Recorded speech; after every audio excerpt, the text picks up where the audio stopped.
On Wednesday, 10th January 2024, the committee met as scheduled. 2 aspirants were present. They were Honorable John Yakubu and Barrister Asue Ighodalo. Both Barrister Anselm Ojezwa and Ambassador Martin Homoebi did not show up and made no contact with the committee.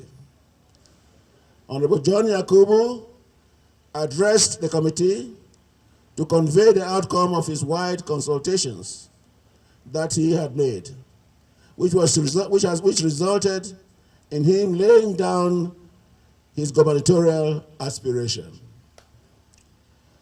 Under the circumstance, Barrister Asue Ighodalo, remaining the only aspirant facing the committee, after receiving overwhelming support from a majority of the other aspirants, made an impeccable presentation to the committee.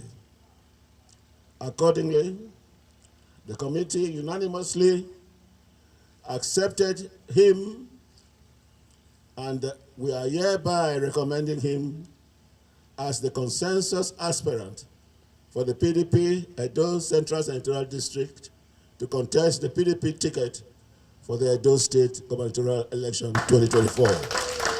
Leaders and members of the Senatorial District hereby adopt Dr. Asue Ighodalo as his sole aspirant for the 2024 gubernatorial election. I hereby move. I, Honorable Emma Okodwa, do hereby second the motion as moved. Thank you very much. Thanks for checking out SYMFONI on YouTube. Please be sure to subscribe and like our videos for updates.